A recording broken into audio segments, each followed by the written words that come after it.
प्रयागराज प्राचीन समय से ही धार्मिक और पौराणिक रूप से महत्वपूर्ण रहा है। देश के 4 प्रमुख महाकुंभ वाले स्थलों में से एक इस शहर का भारतीय इतिहास में अपना विशेष स्थान है। महाकुंभ में लाखों लोग रोज स्नान कर रहे हैं। इस शहर और महाकुंभ का मुगलों से भी गहरा नाता रहा है। संगम तट पर जहां आस्था की डुबकी लगाई जाती है, उसी के पास मुगल शासक अकबर ने किले का निर्माण कराया था।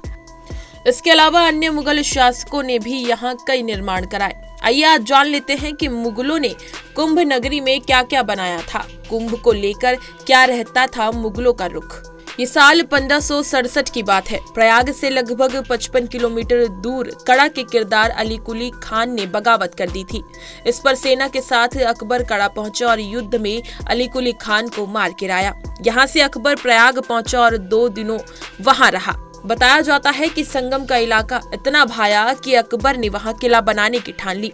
इसके 8 साल बाद 1575 में अकबर एक बार फिर प्रयागराज पहुंचा और संगम तट पर किले और शाही नगर की नींव रखी।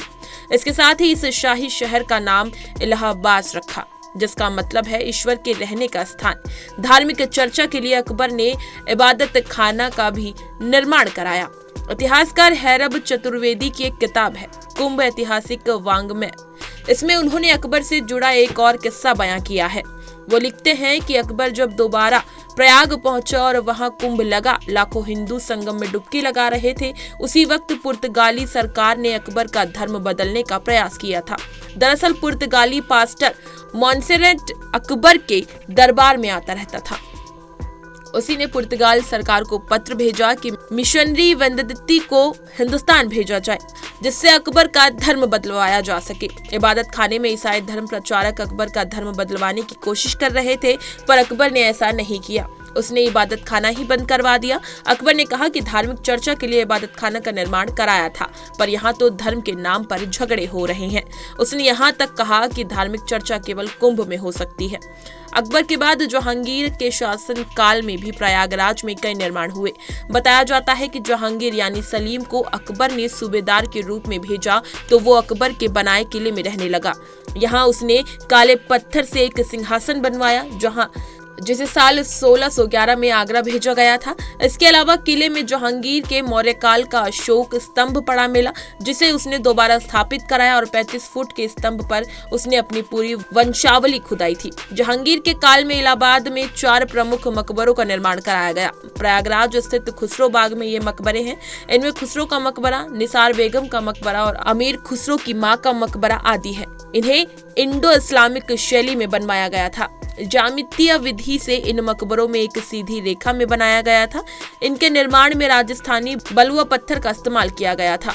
कोठारी महंत शिवानंद के हवाले से एक खबर के मुताबिक आपको बता दें कि 16वीं सदी में गुरु नानक देव जी के बेटे श्री चंद्र देव जी ने उदासीन संप्रदाय की नींव रखी थी।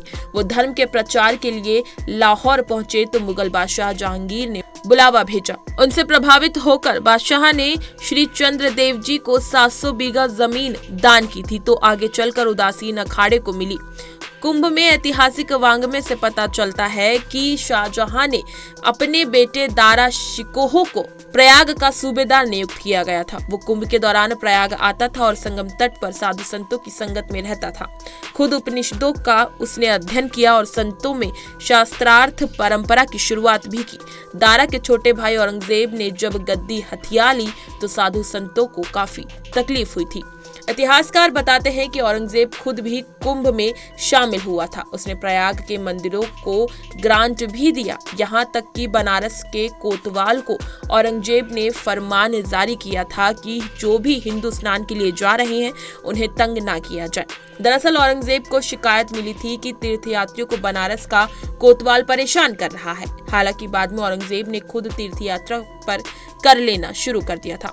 साल 1665 में इलाहाबाद, जो कि अब प्रयागराज के रूप में पहचाना जाता है, वहां पहुंचे फ्रांसीसी यात्री जिन बैप्टिस्ट ने लिखा कि संगम पर बने किले में जाने के लिए कर देना पड़ता है। यही नहीं, सरकारी दस्तावेजों के हवाले से बताया जाता है कि औरंगजेब गंगा जल को स्वर्ग का जल मानता था। फ्रांस के इतिहासकार बार्नियर ने लिखा है कि औरंगजेब जहां भी जाता था साथ में गंगा जल जरूर रखता था। वो सुबह नाश्ते में भी गंगा जल प्रयोग करता था। इतिहासकार का कहना है कि औरंगजेब जब प्रयाग में बनवाए गए अकबर के किले में आया तो उसी वक्त उसने शहर में एक मस्जिद का निर्माण कराया था, जिसे हरित मस्जिद के नाम से जाना जाता है।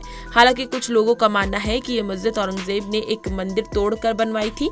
मंदिर की मूर्तियों को भी तुड़वा दिया गया था। आज भी प्रयागराज के दारागंज में हरित मस्जिद है। इसी तरह की तमाम खबरें और लेटेस्ट अपडेट्स के लिए बने रहिए हमारे साथ और देखते रहिए punjabkesari.com।